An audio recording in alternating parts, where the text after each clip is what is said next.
Le CAC 40 est donc quasi stable, on va dire, depuis le début de l'année, après une semaine dernière catastrophique, 6% de baisse sur la semaine. C'est la pire semaine depuis 2 ans. Bonjour Xavier. Bonjour David. Xavier Patrolin, président d'Albatros Capital. On peut alors encore une fois, on est quasiment à 0 plus le moment où on se parle, et on peut continuer sur la même tendance de la semaine dernière pendant encore 2 semaines, parce qu'on dit que l'incertitude ne va pas se dissiper d'ici là d'un point de vue politique en France. Ouais, mais le gros effet, si j'ose dire. Ouais. L'essentiel du mouvement a eu lieu. On peut continuer à baisser, bien sûr. Ce qui est intéressant de voir, c'est ce qui s'est passé sur les taux d'intérêt. Ah oui. Tu as parlé des spreads. J'en étais sûr. Non, en fait, ce que vous allez me dire, c'est que ça n'a pas bougé. Le taux à 10 ans français, au final, n'a pas bougé. Il est monté au tout début de la semaine dernière, et puis après il est redescendu. On est à 3,15, 3,20%. Voilà. Le 10 ans français n'a pas flambé. Ce qui a flambé, c'est le spread, c'est l'écart de taux d'intérêt entre l'Allemagne et la France. C'est la surprime que les investisseurs demandent à recevoir pour investir dans la dette française. Voilà. Donc, c'est un point... Et là, il y a un sujet. Voilà, mais c'est un point important. Si on prend le coût de financement du Trésor public depuis 10 jours, il n'a pas bougé. Il n'a pas bougé en termes nominal. Ouais. En termes relatifs, là, tu as mentionné l'écart avec... En général, l'écart est de 50 points de base historiquement. Oui, 40 points de base. On a pris entre 30 et 40 points de base en une semaine. Il ne faudrait pas que ça fasse ça toutes les semaines. Non. Alors, de mon point de vue, on est en train de normaliser une situation. C'est-à-dire pas. Ouais, on était un espèce de passager clandestin, mettons le terme entre guillemets, parce que c'est un peu acerbe de ma part. Oui. On était un passager. La France de la zone euro. Si on prend... Faut expliquer pourquoi. Alors voilà. Si on prend globalement, on va prendre deux paramètres essentiels. Le rapport ratio dette sur PIB, dette rapportée au produit intérieur brut, et le déficit budgétaire. Le ratio dette sur PIB est autour de 112-113%. Le déficit budgétaire se situe entre 5 et 5,5%. Si on prend les références mondiales pour la signature AA, qui est la signature de la France, le déficit budgétaire se situe entre 1,6 et 2, et le ratio dette sur PIB se situe à 50. Donc normalement, notre spread aurait dû, toutes choses égales par ailleurs, être entre, disons, l'Espagne et l'Italie. Donc entre l'Espagne et l'Italie, ça veut dire un spread entre, c'est des moyennes parce que ça évolue tous les jours, mais le spread devrait se situer entre 70 et 150 points de spread. Voilà. Donc là, on est dans le bas de fourchette. On est dans le bas de fourchette. Donc au moins, on est dans la fourchette. Avant, on n'y était pas. Voilà, c'est une normalisation, rien d'excessif. Par contre, en termes nominal, il ne s'est rien passé. Alors c'est important. C'est important parce que, au fond, qu'est-ce qui s'est passé la semaine dernière ? La semaine dernière, l'ensemble des courbes des taux des principales économies européennes ont bénéficié de l'indice d'inflation américaine. Ça veut dire que toutes les courbes des taux ont baissé d'à peu près une vingtaine de... Parce que le chiffre d'inflation était bon. Voilà, ont baissé d'une vingtaine, 20 à 25 points de base. Et nous, comme on s'est pris 25 points de base de spread relatif par rapport à l'Allemagne, moins 25 plus 25, ça fait 0. Voilà. 0. Donc, c'est un pur miracle. Donc la France s'endette toujours au même niveau. Imaginons que le chiffre... était mauvais. Le chiffre d'inflation américaine était mauvais, et donc on a eu une translation des courbes des taux mondiales, de la courbe des taux américaine et des courbes des taux mondiales. On aurait eu hausse du spread plus hausse du taux nominal, ce qui fait qu'on aurait pu très bien se retrouver aujourd'hui à discuter avec un coût de financement de l'économie française à 3,50. Donc, pour l'instant, on se rassure. On se rassure de ce point-là. Oui, enfin, ça ne va pas empêcher le CAC 40 de baisser de 6%. Tant mieux que les 10 ans français soient là où il est aujourd'hui, qui n'est pas bougé. À partir de quel moment, sur le spread franco-allemand, on commence à s'inquiéter? On a 80 points de base. À partir de quel moment on se dit là, attention, danger? Mais au fond, ça y est, le danger, malgré ce que je viens de dire sur le taux nominal, la porte est ouverte. Parce qu'au fond, qu'est-ce qui va se passer? On peut regarder deux autres indicateurs. Le marché primaire de la dette et les crédits default swap. Les crédits default swap, c'est les ils crédits... ont explosé. Exactement, voilà. Donc là, il n'y a pas de secret, il y a des gens qui viennent se couvrir. Contre le potentiel risque de défaut. Alors ça reste, France. Il faut rassurer nos auditeurs, ça reste encore un risque très modéré. On est à 0,35, 0,38% de risque de défaut dans les 5 prochaines années. Donc c'est un risque quasi égal à 0. Mais on vient de 0,23, 0,24. Donc ça veut dire qu'il y a des investisseurs internationaux, mais sans doute des investisseurs français qui se couvrent contre ce risque. Ça, c'est le premier point. Deuxième truc qu'il va falloir suivre, c'est les conditions de refinancement sur le marché primaire, c'est-à-dire quand le Trésor public français émet de la dette. Et alors ? Là, pour l'instant, on a très peu de chiffres. On a eu un premier chiffre lundi dernier, mais lundi dernier, au fond, on découvrait. Donc là, je crois que c'est cette semaine, aujourd'hui ou demain, il y a une émission L'État français va émettre de la dette. Sur de moyen terme. Et donc là, on va regarder ce qu'il faut suivre. Et ça, je conseille à nos auditeurs d'aller se porter sur les commentaires qui seront faits. C'est-à-dire ce qu'on appelle le bid to cover, c'est-à-dire la demande par rapport à l'offre de l'État français. On pourra mesurer l'attrait et la confiance ou pas des investisseurs sur la dette française. Jusqu'à présent, on était sur un bid to cover, c'est-à-dire une demande par rapport à l'offre qui se situait entre 2,5 et 2,5 de 2,7. C'est-à-dire qu'il y avait 2 fois 2,5 plus de demandes que d'offres. Ouais. Ben, ce qu'on va suivre, évidemment, dans les prochaines semaines, mais dès cette semaine, voir de combien ça baisse. Donc ça c'est un autre indicateur de est-ce que oui ou non, il y a un risque du point de vue du marché primaire, et puis éventuellement le crédit foncier. Alors maintenant, pour revenir au marché action. Le marché action, il s'est recalé. Au fond, il était un peu en zone de surachat depuis peut-être le début de l'année, sur un scénario un peu blue sky, scénario ciel bleu. Et là, on revient, au fond, on réintroduit une prime de risque. Cette prime de risque, elle porte sur plusieurs compartiments. Sur le CAC 40, elle est probablement un peu excessive parce que c'est des valeurs essentiellement mondialisées. Bah oui, elles font 15% de leur chiffre d'affaires en France. Voilà, donc à l'exception des valeurs financières et de celles qui ont vraiment, comme dirais-je, un business entre une activité importante par la commande publique, globalement, probablement que la sanction est excessive. Par contre, sur le reste de la cote, c'est-à-dire sur les petites et moyennes valeurs, qui ont une indexation en termes d'activité plus forte sur l'économie française, et surtout qui ont, autre élément qu'il va falloir suivre, puisqu'on a parlé de la dette en tout début de cette émission, qui ont un levier financier plus important, évidemment, celles-là peuvent avoir une double perte, c'est-à-dire une activité qui est impactée par des troubles, ou en tout cas un policy mix économique qui va changer du tout, qui pourrait changer du tout au tout, et surtout des conditions de financement qui vont être impactées par la dégradation des conditions de financement de la dette souveraine française. Donc si tu es une petite et moyenne entreprise qui a une grosse activité en France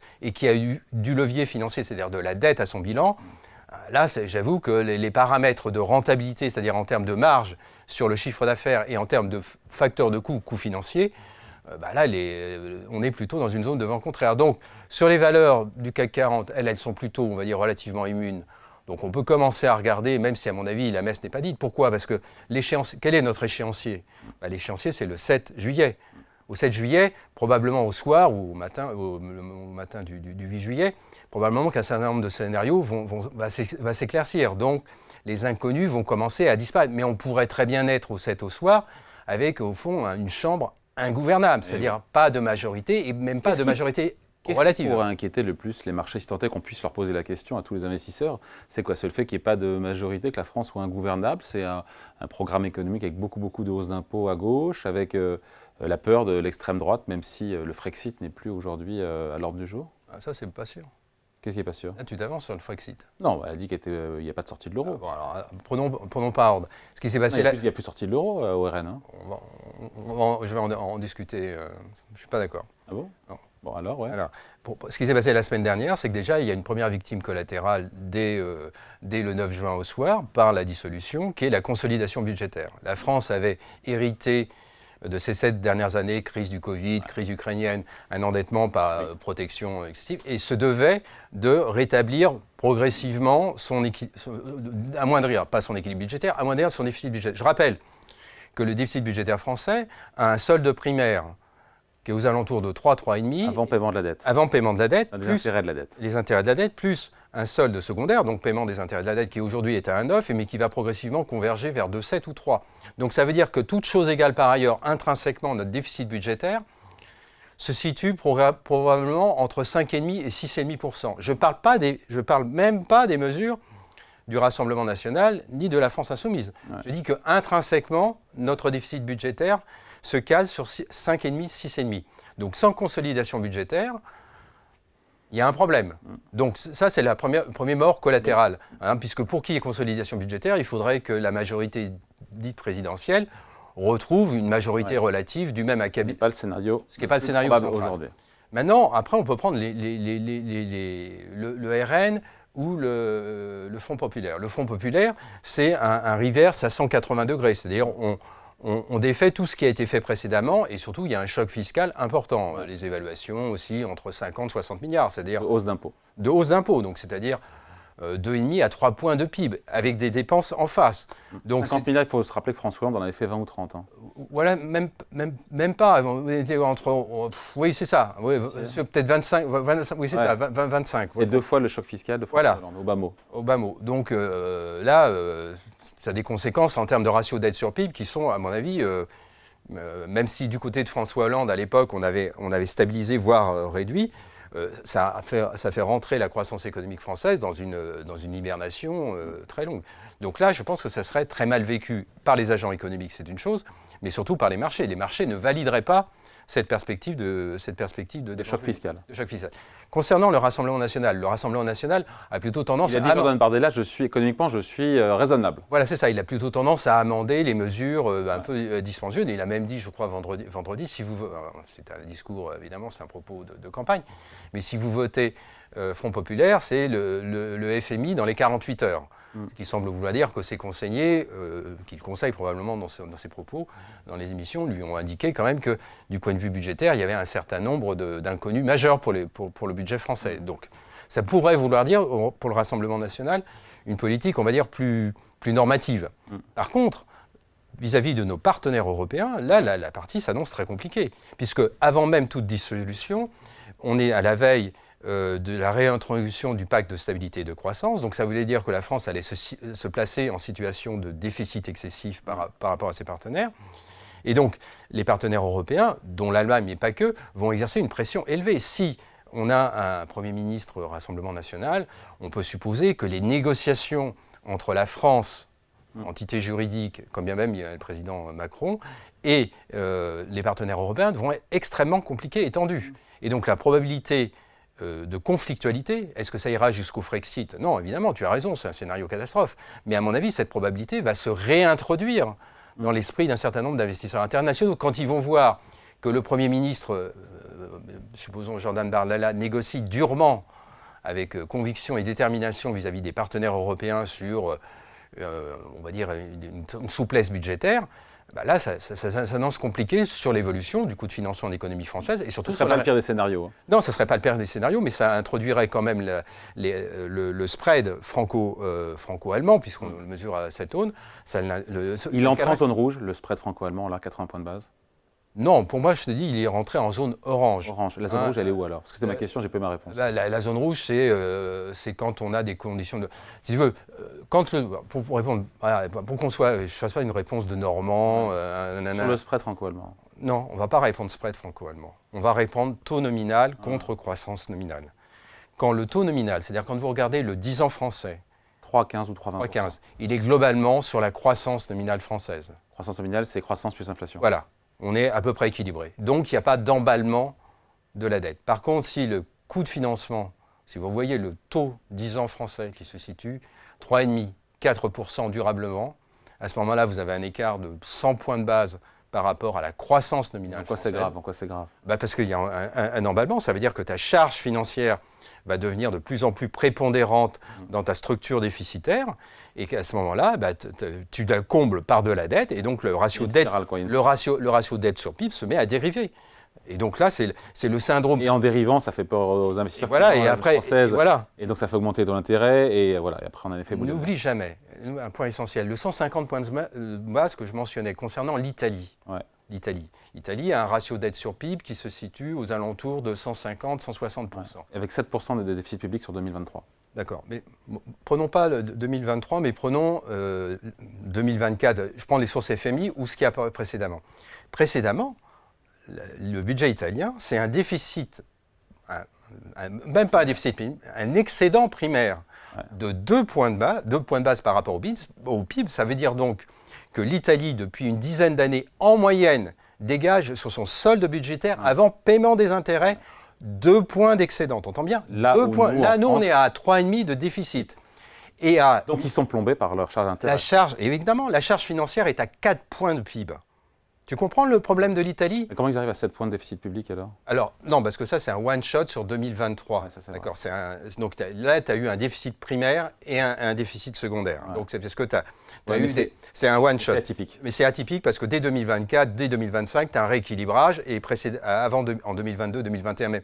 Et donc, le problème, il est là. C'est que structurellement, nous avons donc, moi, quand j'entends les responsables politiques ne pas adresser ce problème budgétaire, c'est ça qui est inquiétant. Et c'est ça que sanctionnons les marchés. Donc, pour en venir à ta question, le point rouge, c'est quand on verra le taux nominal du 10 ans français, mais globalement des maturités à partir du 5 ans jusqu'au ou 15 ans, aller au-delà de la croissance nominale de l'économie française. On est ric-rac. Ouais. On est à l'équilibre. C'est un équilibre instable, donc on n'est pas en zone rouge pour répondre à ta question.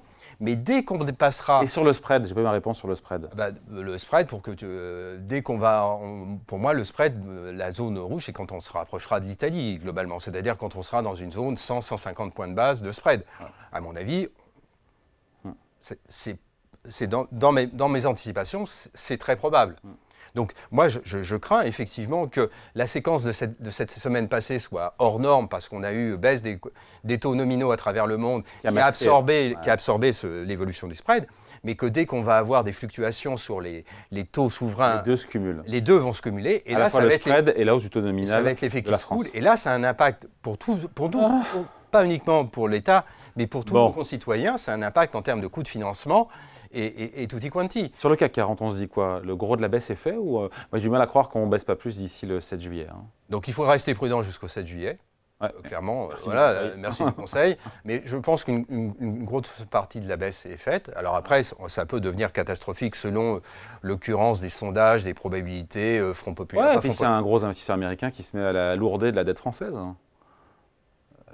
Où il y a moins d'appétence pour acheter de la dette française dans le cadre des émissions obligataires. Ça, c'est important. Voilà, effectivement. Ça, c'est les prochains rendez-vous. Donc, pour l'instant, c'est l'élément qu'on doit suivre. Et tu as raison. Mais là, on a pris un peu d'avance, puisque là, on a perdu globalement un point de PE. Un point de PE pour le CAC 40, c'est 550 points, pour faire court, 560. On a perdu 500 points. Donc, on a perdu un point de PE sans que pour autant sur le taux 10 ans nominal il se passe quoi que ce soit. Ouais. Donc la prime de risque purement dite action a été installée. On peut aller au-delà. Mais globalement, qu'est-ce qui s'est passé dans les scénarios? On peut aller ou pas à 7000 points sur le CAC 40? On est à 7005 là. Oui, bien sûr. Pour moi, alors j'ai oublié de te dire, ma fourchette de fluctuation, c'est 6007 points bas. Non, mais 6007, au fond, c'est pas très loin. Hein. 6007, 8000, 8002, 8003. C'est 10% de plus de base. Oui, voilà, mais 10%, ça va, c'est pas la cata. Il y aura peut-être des bonnes choses, des bons investissements à faire. Qu'est-ce qui s'est passé par le passé? Si on prend le Brexit, les scénarios en général, sur un scénario, une échéance politique, le risque est paroxysmique avant. Paroxystique, pardon. Paroxysmique, ouais, je confonds. Avec des secousses, donc ça devient paroxysmique. Voilà, avant l'échéance électorale, et au lendemain de l'échéance électorale, les scénarios se recentrent et la prime de risque diminue. Ouais, ça c'est Évidemment, ça serait le meilleur des scénarios. Ouais. Par contre, tant que vous voyez une forte volatilité, ou une volatilité sur le coût de financement de l'économie française, pas touche au marché action. Ouais, pas touche, et on finit là-dessus, juste pas touche. En même temps, Christine Lagarde, on lui pose une question sur... la BCE n'est plus acheteuse aujourd'hui, je crois, de dette publique. Elle a éludé une question sur les turbulences sur la dette française. Je la comprends pour l'instant. À un moment donné, si ça tangue vraiment beaucoup et que ça secoue, il faudra que la BCE parle avant d'agir. Ou pas? Non, elle ne pourra pas. Elle ne pourra pas? Elle ne pourra pas. Pas rêver que la BCE, en dernier ressort... Elle agira que s'il y a un compromis politique entre la France et l'Allemagne. N'oublie pas que quand Mario Draghi, whatever it takes, il y a un compromis politique entre Mario Draghi et Angela Merkel sur cette activation de cette parole un peu magique, mais qui a comme collatéral la mise en place du traité de croissance et de stabilité. Qui a été respecté comme chacun sait. Oui, mais ça voulait dire que la BCE et que l'Allemagne avaient besoin d'un cadre juridique, quand bien même elle savait qu'il allait être réinterprété. D'où le choc fiscal en France, d'ailleurs. Pardon? D'où le choc fiscal en France, juste après. Voilà. Mais donc justement, la BCE n'interviendra pas tant qu'elle n'aura pas une clarification dans la relation institutionnelle entre la France et l'Allemagne sur son devenir et sur sa pratique budgétaire au sein de l'Union européenne. Elle interviendra probablement en dernier ressort si elle voit, parce que là où mon propos peut être corrigé quand même, en 30 secondes. Voilà, en 30 secondes, qu'est-ce qui s'est passé quand même la semaine dernière? C'est que le spread français a évolué, bien sûr, mais les spreads périphériques ont évolué. Oui, aussi, et pas dans le bon sens. Et pas dans le bon sens. Et donc ça pose une question pour la BCE sur sa politique de diffusion, sa politique de crédit. Et donc forcément, elle sera obligée d'intervenir, en tout cas à la marge, pour éviter un emballement sur les spreads périphériques à partir du spread français. Donc on voit bien qu'il y a des interactions. Mais quoi qu'il arrive, pour qu'elle intervienne véritablement, il faut qu'elle ait eu quitus de la part de la France et de l'Allemagne sur l'évolution budgétaire à venir. Et donc il y a pour l'instant une négociation qui risque d'être assez rude entre le partenaire français et le partenaire allemand sur l'évolution, quelle que soit. Majorité RN, relative ou absolue, ou Front populaire, quoi qu'il en soit. T'imagines que ça sera un des... Et là, les marchés agiront. Donc on pourrait très bien avoir, supposons, une majorité Front populaire, ce qui n'est absolument pas mon scénario, mais plaçons-nous dans cette perspective-là. Là, les spreads, ils vont évoluer, 150 points de base, c'est de la rigolade. On peut être à 200, 250 points de base et des conditions de financement et des émissions. Ils vous diront, vous jouez à nous faire peur, les candidats du nouveau Front populaire. On en reparlera, parce qu'à mon avis, l'avance de trésorerie dont bénéficie l'État français, nous n'oublions jamais que l'État français doit émettre, prenez le chiffre avec un peu de précaution, doit émettre entre 250 et 280 milliards sur cette année. Il en a émis forcément... Le plus gros émetteur de la zone euro. Voilà, plus gros émetteur. Donc ça veut dire que la trésorerie dont dispose le Trésor public aujourd'hui, pour tenir, je dirais que c'est 1, 2, 3 mois, pas plus. Mon Dieu. Donc il ne faut pas trop jouer avec les conditions de finance. Si on le voit, encore une fois, suivez le bid to cover, c'est-à-dire la demande aux émissions primaires. Si vous avez des commentaires, vous allez sur le site Agence France Trésor, et ils communiquent à chaque émission, ils communiquent sur le bid to cover souche par souche. Si vous voyez ce bid to cover se rapprocher de 1, ou en tout cas passer entre 1 et 2, entre 1,5 et 2, ça veut dire qu'il commence à se passer des choses. Et une moindre appétence des investisseurs étrangers. Voilà, et donc c'est quelque chose qui sera surveillé par tous nos responsables politiques de droite, de gauche, d'extrême droite, d'extrême centre. C'est surveillé par tout le monde, bien entendu. Allez, merci beaucoup. Point de vue signé Xavier Patrolin, président d'Albatros Capital. Merci. Merci David.